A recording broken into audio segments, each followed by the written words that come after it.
Brilliant. Well, thank you so much for coming on. If I could get you to first introduce yourself and what you get up to. Yeah, so I'm Sarah Tipple. I've been in the hair and beauty industry for just over 25 years. So in that time, I've owned salons, I've worked for other salons, I've become an educator, taught in colleges. I'm a quality assurer. So I go out to other academies and check the standards and the quality of their courses, stuff like that. And I'm also an external quality assurer for Qualify. And at the moment, we've got a small academy, privately funded academy in Colchester in Essex.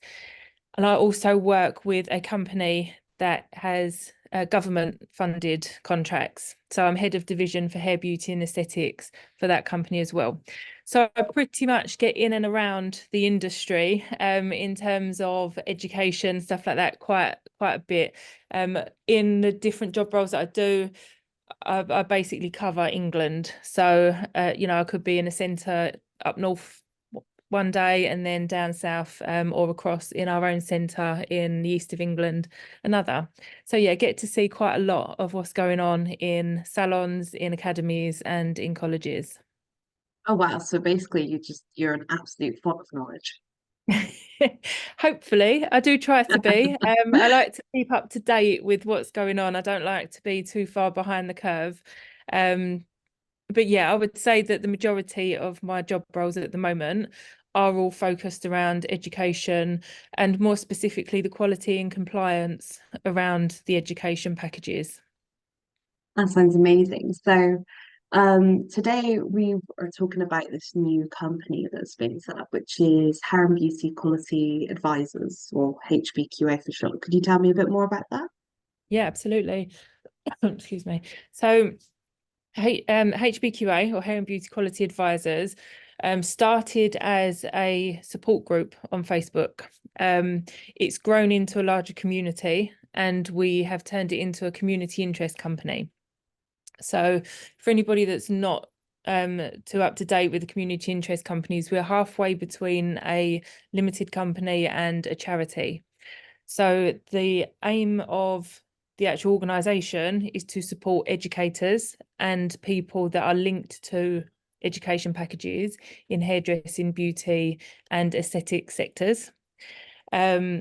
And the community interest side of it means that the funds that we raise from memberships, from training and events and stuff like that we do are put back into that community to help support educators and their associates, people that are linked to those education packages.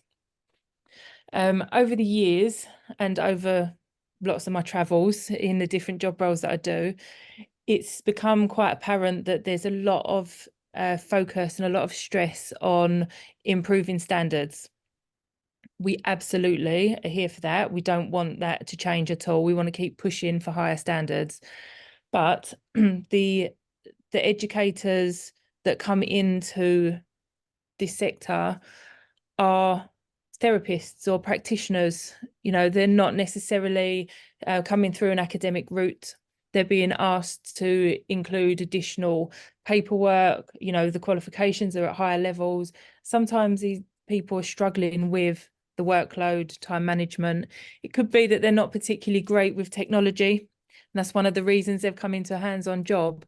Now they find themselves wanting to educate and raise those standards, but actually there isn't any support for them to be able to get to grips with those extra skills. There's no one for them to go to and kind of say, look, in confidence, I'm struggling with this part of it, because there's so many academies out there. They don't necessarily want to reach out to their network and let them know what support they need.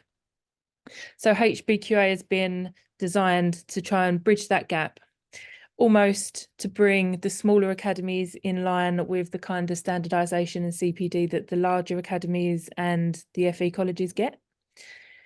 And so, we're going looking for funds and for grants and stuff like that to be able to bring some of the core training back to the educators, things like English and maths support, digital skills, stuff like that, to be able to support the educators so that they can then in turn support the learners to do better. That sounds amazing as well. And Obviously, depending on how they get into being an educator, there might just be like some small gaps that, like you said, some may not be the best with, working with a computer, which, fair enough, not everyone's gig, but unfortunately, everyday working now does probably include a computer of some kind. So to be able to kind of help people along with that sounds absolutely amazing. Yeah.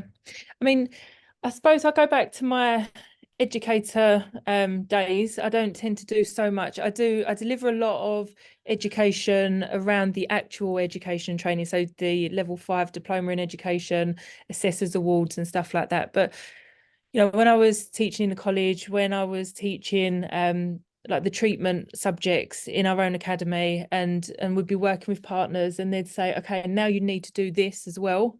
And you kind of think, oh, okay, I've got to try and rework things and put that in. What's the most efficient way to do it? And that doesn't always come naturally. And now I'm leading a division and I have my own academy.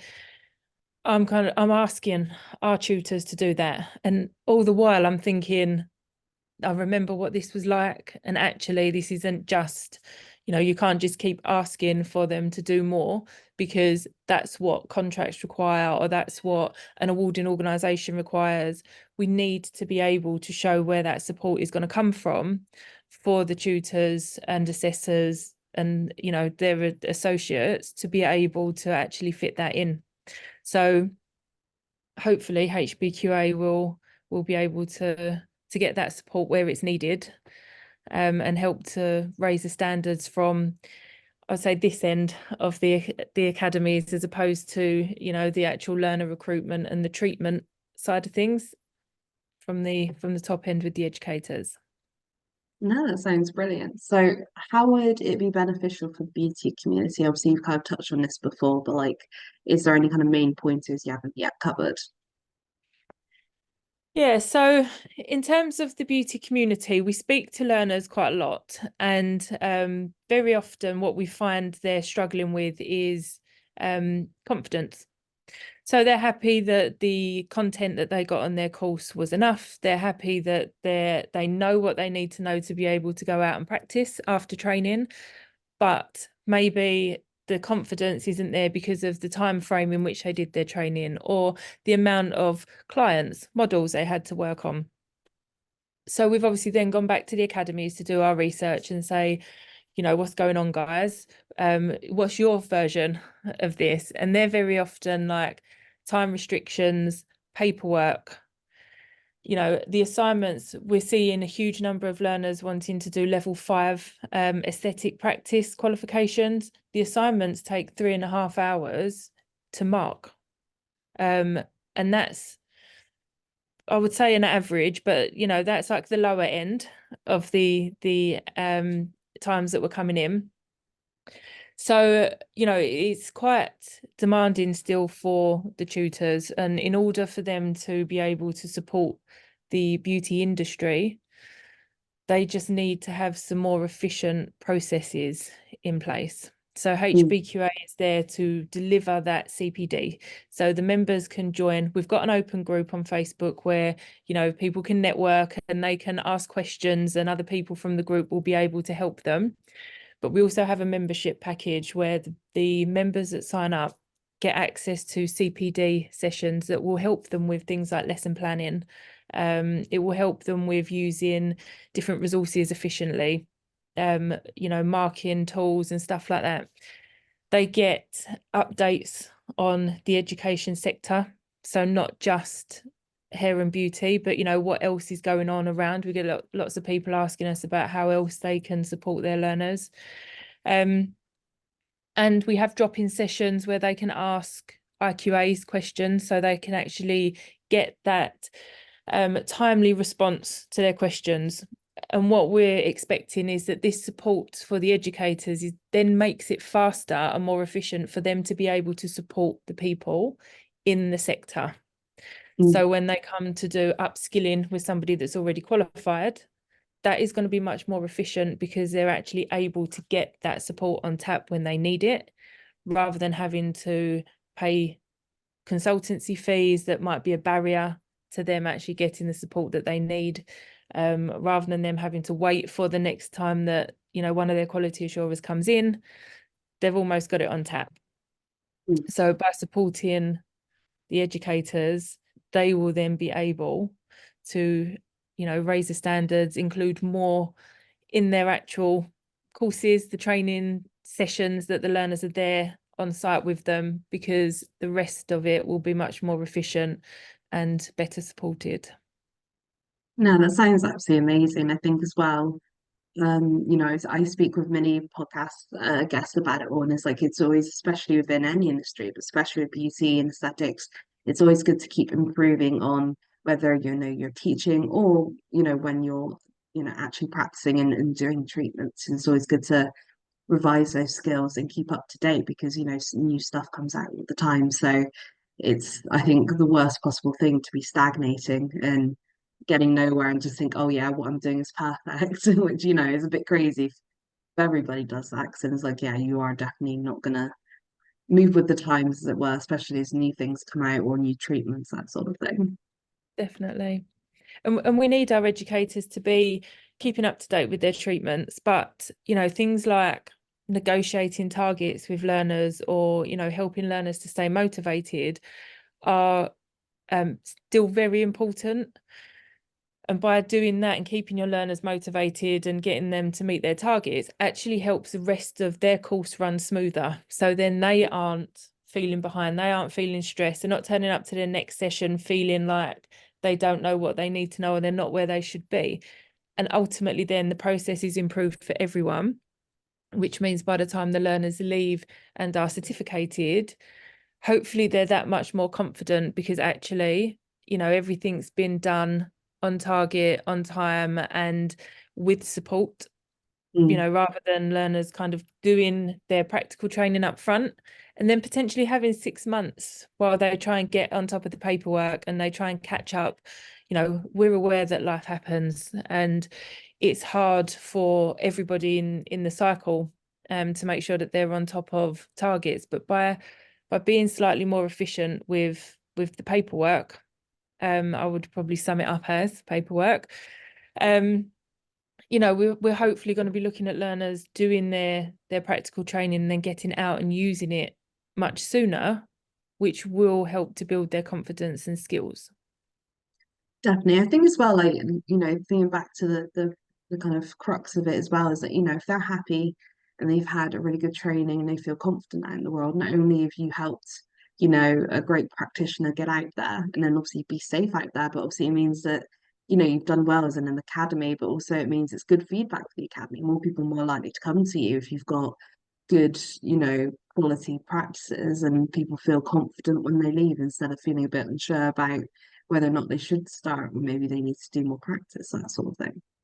Yeah, absolutely. And I think, it's the tutors, the assessors, they're human. They want to feel like they've got to the end of a session and they've also achieved and they've helped the learners to achieve, whether that's somebody new coming into the industry or whether that's somebody that has already got some skills and they need to transfer them into a regulated qualification, or whether or not they've got some skills and they want to grow them.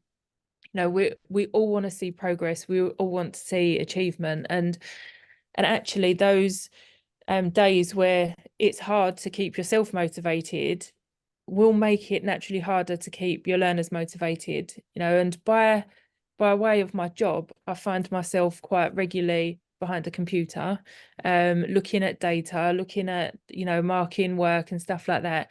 And I often think to myself, oh, I do miss just being out in the salon. I Mm. do miss that client contact. So actually, when you put that into perspective, there's a whole lot of educators that are really fantastic practitioners that know so much about the industry. We can't lose those as educators because they're having too many days where they're feeling, oh, do you know what? I think I'd rather just be doing treatments. I'd rather just be working with clients, because Mm. then we're going to lose that. We're going to lose that knowledge. We're going to lose that experience. And you can't pay for experience. We need the experienced practitioners to be educating the newcomers, the people that want to upskill. So we are at risk of people, being overwhelmed with the other side of training that the learners don't necessarily see, which is the paperwork and the systems and the processes, the audits and stuff like that that happen. And we don't want them to get to the point of overwhelm where we lose them as educators. No, definitely. Is there anything else you'd like to add before we wrap up the episode? I think the main thing that we're kind of looking at the moment is just making sure that educators know that there are places to go for support. We are hoping to build our community. Of course, we want to be able to put back into that community, but you've probably got contacts and networks that you can reach out to. Please do. Don't sit thinking, oh my God, this is too much. What have I done? Please reach out to somebody. Let us support you. Let's all support each other and make sure that there's no judgment there. Everybody has those days, and you reach out and you preserve your motivation, and you get that support so that we can keep you as the fantastic educators that you are. That's brilliant. Well, thank you so much for coming on today. Thank you for having me.